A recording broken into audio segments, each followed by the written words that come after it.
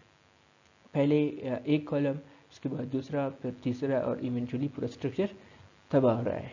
تو اس بات کا بھی خیال رکھنا ہے کہ کسی بھی وجہ سے کوئی ایک اسٹرکچرل ایلیمنٹ اگر وہ فیل ہو جاتا ہے، وہ ڈسٹرائے ہو جاتا ہے، تو لوڈز اس طرح ٹرانسفر ہوں تاکہ باقی ممبرز ایکولی ان کو لے سکیں، ایکولی ان کو ان کی کنٹریبیوشن ایکولی ہو، تاکہ صرف ایک ممبر کے اوپر وہ سارے لوڈز ایک دم ٹرانسفر نہ ہو جائے، جس کی وجہ سے وہ ممبر بھی فیل ہو جائے گا. تو ان تینوں لمٹ اسٹیٹس کو کوشش کرنا ہے کہ اسٹرکچر کے جو بھی لائف ٹائم ہے بہت کم چانسز ہوں کہ وہ ان کو اچیو کر لیں.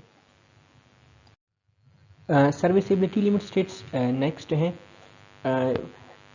انسان کوئی بھی اسٹرکچر بلڈ کرتا ہے، whether it is a building اور برج اور ڈیم، اس کی ایک فنکشنل یوز ہوتی ہے.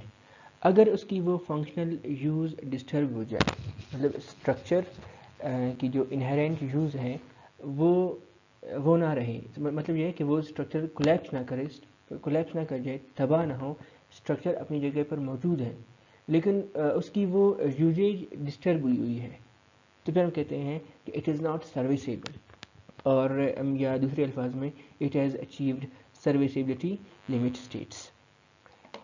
Serviceability limit states involve disruption of the functional use of the structure but not collapse because اچھا اور یہ ہے کیونکہ اس میں زندگی کا کم نقصان ہے، اسٹرکچر کولیپس نہیں کر رہا، تو ایونچولی نو کیجولٹیز اور نو انجریز. تو اگر یہ اسٹرکچر میں اچیو بھی ہو جائے کبھی اس کے لائف میں، تو اٹ از ٹالریٹیبل، کیونکہ پھر اس کو ریٹرو فٹنگ کر کے یا کسی بھی ذریعے سے اس کو ہم واپس کر سکتے ہیں، وی کین فکس دیٹ. لیکن الٹیمیٹ لمٹ اسٹیٹ کے کیس میں کوئی بھی یہ لمٹ اسٹیٹ برداشت کے قابل نہیں ہے، کیونکہ اس میں پھر واپسی کی کوئی امکان نہیں ہے. تو سروسیبلٹی لمٹ اسٹیٹس میں تین ہیں، جن میں سب سے پہلا ہے ایکسیسو ڈیفلیکشنز. مطلب اتنی زیادہ ڈیفلیکشنز ہیں کہ وہ دیکھنے میں بندے کو خوف آتا ہے. مثال کے طور پر ایک سلیب ہے، ایک چھت ہے جو یوں ہوا ہے، تو حالانکہ وہ اپنی جگہ پر کھڑی ہے، اٹ از ناٹ ڈسٹرائڈ، لیکن وہ اس میں اتنی زیادہ ڈیفلیکشنز آئی ہوئی ہیں کہ وہ پھر سروسیبل نہیں ہے. اسی طرح اگر اس اسٹرکچر میں یا اس کے کسی بھی کریٹیکل کمپوننٹ میں، کسی بھی اسٹرکچرل ممبر میں بہت بڑے کریکس ڈیولپ ہو جائے، لیکن اسٹرکچر اپنی جگہ پر موجود ہے، کریکس ڈیولپ ہو چکے ہیں، تب بھی وہ اسٹرکچر سروسیبل نہیں رہے گا. اور تیسرا ہے انڈیزائریبل وائبریشنز. مثال کے طور پر وہ 3-4 اسٹوری کا بلڈنگ ہے کہ آپ ایک اسٹوری کے اوپر چل رہے ہیں تو نیچے یا اوپر ایسے عجیب قسم کے وائبریشنز آ رہے ہیں، اسٹرکچر موو کر رہے ہیں آگے پیچھے، یا ہوا چلتی ہے تو اسٹرکچر میں وائبریشنز ہو رہی ہیں، یا کوئی مشینری ہے وہ جب چلتی ہے تو اس کی وجہ سے اسٹرکچر میں بہت عجیب قسم کے انڈیزائریبل وائبریشنز آ رہے ہیں. تو اس وقت بھی وہ اسٹرکچر سروسیبل نہیں رہتا. تو یہ ہے serviceability limit states. Special limit states, یہ لمٹ اسٹیٹس کی وہ کلاس ہے جو ایب نارمل کنڈیشنز کی وجہ سے اس کا سامنا کرنا پڑتا ہے.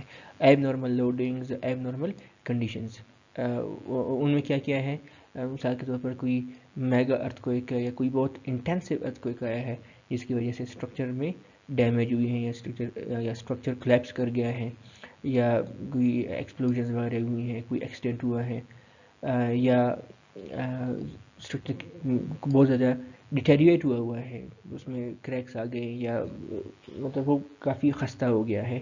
تو یہ سارے وہ لمٹ اسٹیٹس ہیں جن کو ہم کہتے ہیں اسپیشل. ان کو بھی مد نظر رکھنا ہے ڈیزائننگ کے دوران کہ اگر کوئی ایسی ایب نارمل کنڈیشن آ جاتا ہے تب بھی ہمارا اسٹرکچر سیف ہو. سیف اس لحاظ سے کہ اس کے اندر جو انسان رہ رہے ہیں، کیونکہ انسانی جان بہت قیمتی ہے، تو اس کی حفاظت وہ ضروری ہے. کیونکہ انسان اگر وہ اپنی ضرورت پورا کرنے کے لیے وہ اسٹرکچر بلڈ کرتا ہے، اگر وہ اسٹرکچر اس کے بجائے ضرورت کے اس کو نقصان دے، بجائے فائدہ کے اس کو نقصان دے، تو پھر ایسی اسٹرکچر کی کوئی ضرورت نہیں. تو اسٹرکچرل انجینئرز کی یہ ذمہ داری ہے کہ وہ ان ساری باتوں کو دھیان میں رکھیں، ان کو مد نظر رکھیں اور ایسی ڈیزائن کریں کہ کسی بھی صورت میں یہ تینوں لمٹ اسٹیٹس جن کو ہم نے پڑھا ہے، ultimate limit states, serviceability limit states اور اسپیشل لمٹ اسٹیٹس، یہ کسی بھی صورت میں اچیو نہ ہو.